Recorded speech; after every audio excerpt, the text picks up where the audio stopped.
Guys, yes, we are 3 weeks into the fantasy football season, heading into week 4. So now is as good a time as ever to take a look at the roster, 1-2, 2-1, 3-0, maybe 0-3, and make some moves. So we're talking about the top trade targets today. We're talking about the top players to trade away, what you can get, what you can give. Let's discuss.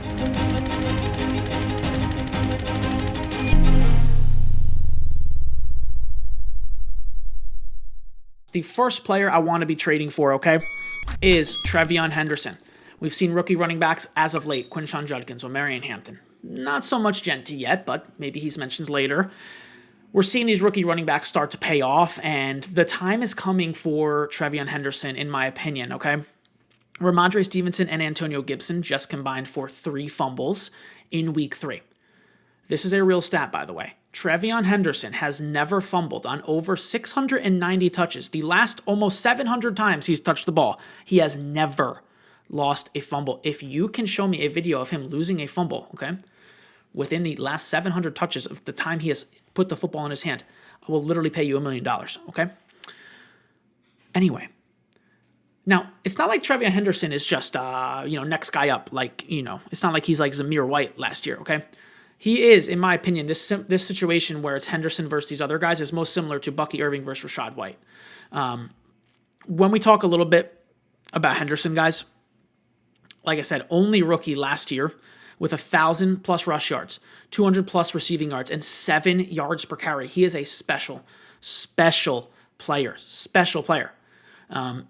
Very comparable to guys we're seeing have NFL success right now. Judkins, Hampton, if not better than them. And fits the scheme for the Pats perfectly. I don't know why they're so reluctant to use him. It's kind of maybe this old school mindset. Obviously, we don't know much about real life NFL football team workings as fantasy football commenters, if you will. But I do think his time is coming, and the schedule, guys, is very, very good. I believe we got Carolina coming up and some other very intriguing matchups. So if he really starts to get the work, I'm talking pushing 20 opportunities, he has top 10 RB ceiling. Absolutely. Next on the list is Brock Bowers, kind of an obvious one. We won't spend much time on this. In my opinion, Brock Bowers is the clear tight end one. We have not seen yet this year. There's one guy we're going to mention later who is breaking out, and it's legit and can challenge for tight end 1 overall. Would not surprise me if he finishes there, to be honest. And it's not who you're thinking. We will talk about him later. But other than that player who I'm hiding from you right now, Brock Bowers, in my opinion, the best tight end. He's recovering from the week 1 knee injury, and honestly, the numbers in the meantime, weeks 2 and 3, they haven't been like demoralizing. I think it was 5 points, 6 points, and then 9 points, whatever it was. From the tight end position, that's what Njoku's putting up. That's what someone like Tyler Warren in week 2 or whatever is putting up.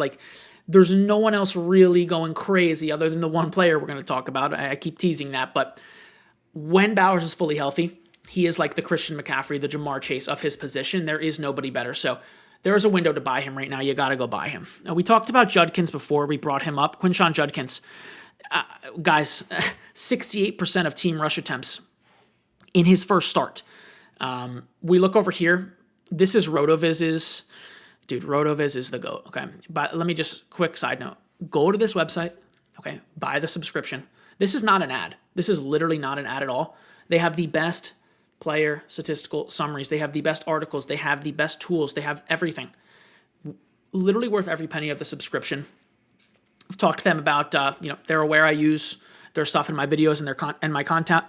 And honestly, I don't get anything from you guys going and signing up, but it genuinely helps me so much as a player. Like in my leagues, I use RotoViz resources. So speaking of, when we look at so far for rushing, the percent of team attempts, okay, that we've seen. So let's just so far on the season, Judkins has 68% of the team attempts, which is third most, by the way. Only Chase Brown and Tony Pollard have more. But if we just change this to week 3 and go to percent of team attempts for rushing, Quinshon Judkins, guys, 95% of team attempts in his first start. And that was actually a typo in my post here. 68% of team rush attempts on the season, 95% of team rush attempts in his first start. Most among running backs, 85%. 85% is Christian McCaffrey at number 2. Then Bucky Irving, 74.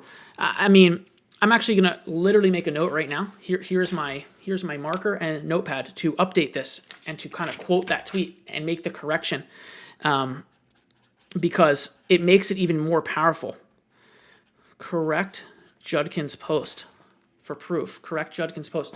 Okay, so I'm going to do that after this. Look for that on Twitter at JoeRicoFF. I made a little bit of a mistake, but guys, 68% of team rush attempts. He wasn't even the starter week 2. Didn't play week 1, obviously. So that's factoring in week 2 when he was working in a halftime role.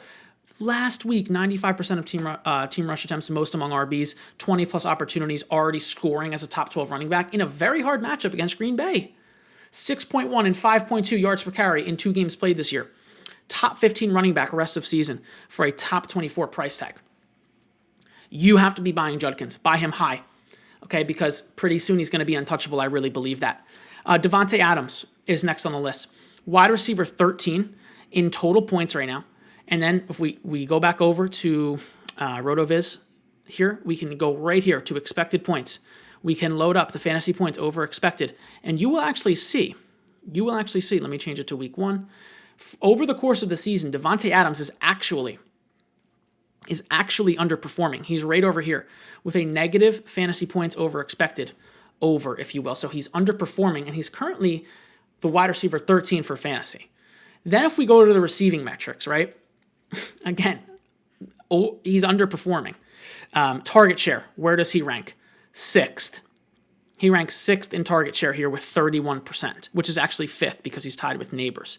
He ranks 9th in air yards, and all of this while Puka Nacua is absolutely dominating. So the two of these guys could finish top 8 wide receivers. Like, I actually think Adams is approaching that wide receiver 1 value for your team if you can get him as your wide receiver 1, but pay the price for him as a wide receiver 2. That's a good idea. Okay, that's a good idea. Moving along, Chris Olave. Speaking of underperformers, my goodness gracious, if we go to expected points on RotoViz, fantasy points over expected. It's actually under in this case, right? Because he's underperforming. Olave, negative 18.5 fantasy points under expected, or I guess over, since it's a negative number. You guys get what I'm saying.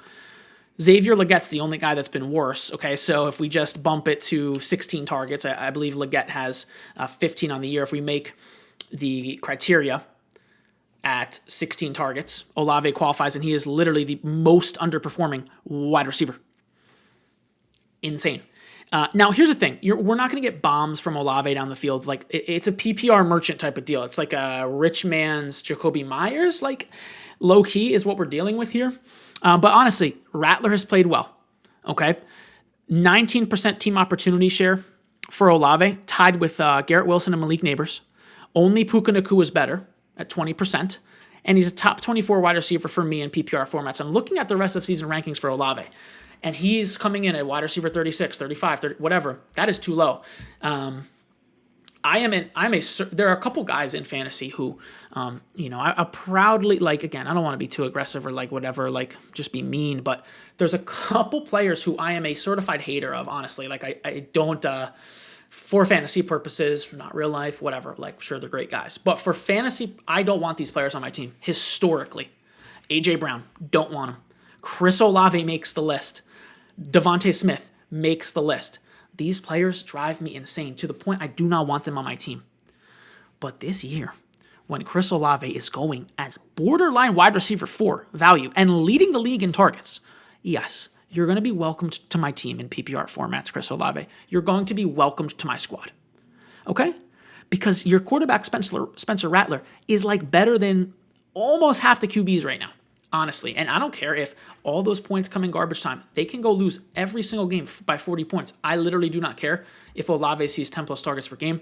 I don't care if he puts up 55 yards like he always does, because if he catches all 10 targets, that's fine with me. That's my wide receiver 2 that I bought for a wide receiver 3 price. No problem. Now, if you go trade for Olave, you do need injury insurance. He's 1 concussion away from probably missing the season. So you do need that, okay? The Olave rant is over. Now, this is the guy I was kind of gatekeeping before, but it is Jake Ferguson. Let's just go take a look here at the receiving for Jake Ferguson. So, target share, let's scroll to that here. Guess who's first in the league? Trey McBride. Guess who's second? Jake Ferguson, 25%.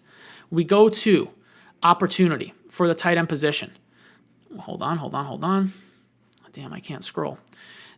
Percent of team opportunities. Jake Ferguson is first among tight ends. Better than Trey McBride. Okay. Expected fantasy points. Let's go to that. That's a good one, right? Jake Ferguson is first among tight ends. But then, when we go to fantasy points over expected, Jake Ferguson is sixth worst. So he is literally underperforming and is currently the tight end one in fantasy. And this is including 2 games with CeeDee Lamb active. Guys, we are on the verge of a potential, I'm being serious, like a potential top 3 easily tight end finish for Ferguson. McBride Ferguson vibes right now, and obviously Bowers. Like, I feel like we found something here. Not gonna lie, I feel like we found 3 games of this is enough, especially when the situation is getting better for Ferguson, not for Lamb, but with Lamb out. Okay, I'm all excited about that one. So just some more trade targets, kind of quick hitting here. Running back Chuba Hubbard and Ashton Jeanty. We'll start with Hubbard. So the schedule for Hubbard is pretty good. Let me just slide over to Sleeper here and show you kind of what I'm talking about. The schedule's decent. New England, Miami, Dallas, Jets, Buffalo. I mean, that's 5 games. The next 5 games that are pretty good. Rico Dowdle had a season high touches last game, but they were winning this game by like 30 points, and a good amount of his touches came in the 3rd and 4th quarter. Hubbard started. Hubbard played well, over 4 a carry, over 4.2 a carry. 20 opportunities. I think the Panthers' offense as a whole is very slept on. Okay, I think it's very slept on. We'll go back now to Ashton Jeanty. Listen, same thing as Henderson. We're seeing the rookies start to break out. Jeanty is the best football player of all of them. And there is enough opportunity on the Raiders offense where once he starts delivering, he's going to be unstoppable. Don't lose sight now. Do not lose hope. Ladd McConkey for wide receiver. If it doesn't happen this week, we're going to have conversations. Yeah, we're going to have difficult conversations about Ladd McConkey that maybe we don't want to be having. But listen, MVP candidate Herbert. Passing more than any offense in the league, the Chargers. So I believe McConkey is still the most talented wide receiver on the team. He is not the best deep threat, okay? But he is the most talented wide receiver on the team. Christian Kirk is a nice, very cheap buy. I believe he's kind of just going to fill that Stephon Diggs role that Diggs had last year in Houston, which was really valuable, very valuable for CJ Stroud. And then we have Malik Neighbors with the Jackson Dart switch. I do think that it's not going to start very well. Honestly, I'd be very surprised if we come out and, Neighbors is dropping 30 in Dart's first start. So that's just another window. It's just, we're going to be fine here, okay? At tight end, I have Tyler Warren. I believe he finishes top 5 easily and just hasn't really been, having monster games yet. Just another buy window, kind of similar to Bowers light. QB is Caleb Williams. I mean, we got to be buying high. My guy, here we are. Only Allen and Lamar have been better. This is not a fluke. Do not tell me it was just the Dallas game, because when I take you back to week 1 versus the Vikings, Caleb Williams, in his first game with Ben Johnson, finishes QB9 for fantasy. No one says a word about it, by the way. One of the greatest first drives in that Vikings game in week 1 I've literally ever seen, where he finished it off with a rushing touchdown. So right now he's QB3 on the year. I don't see any reason he can't finish top 5. I really don't. And then Bryce Young. We talked about the Panthers offense. I think that, we have to talk more about the Panthers offense. I think that that's a very undervalued offense. Some sell highs, okay? Now, I just want to preface this. We'll talk about some guys that we can get rid of, but not get rid of, but this is why I want to preface it, because here's the thing. When you think about it, right, every single player is a sell and a buy. It is completely reliant on the other side of the deal. Christian McCaffrey in his greatest season ever, right? If your opponent that week is trading you his entire team for Christian McCaffrey, you're going to sell Christian McCaffrey. Obviously, it's a very extreme example, but you get what I'm saying. So when I tell you, okay, that Jonathan Taylor is a sell, does that mean it is a fire sale? Get Taylor off the team? Of course not. He's the best running back in fantasy right now. Obviously not. But what I'm saying is, if you can trade Taylor for Bijan Robinson, Jahmyr Gibbs, Christian McCaffrey, I would do that. And the same thing is true for James Cook. The same thing is true. Because rest of season, those guys, McCaffrey is on pace right now, for example, for the most catches of his career. Jahmyr Gibbs is just ho-humming his way, scoring at will whenever he wants in the Lions offense, which looks unstoppable again. 20, 30 opportunities, 10 targets per game. We want that, guys, versus Jonathan Taylor, okay, who is starting off hot, yes, but has literally missed at least 3 games in all 3 of the most previous seasons, okay? And I don't believe in the Colts offense season long. Like, I don't believe they're this offensive juggernaut. They could be good, but no, let's be smart. Same thing with James Cook. I'm a big fan of James Cook. I do believe in the Bills' offense. But James Cook is not Jonathan Taylor, right? And James Cook is not Christian McCaffrey, Bijan Robinson, Jahmyr Gibbs. We're trading him for those players. Okay, moving along to Derrick Henry and Zay Flowers. I went on a bit of a rant in the previous video. Make sure you watch it, guys, the week 3 reactions. But this is why Derrick Henry is not a top, dare I say, 10 running back. In draft rankings, why he was not there for me. It's why he's not there rest of season, because his floor is so low. The talk of, Derrick Henry needs to be top 3, 5. No, dude. No.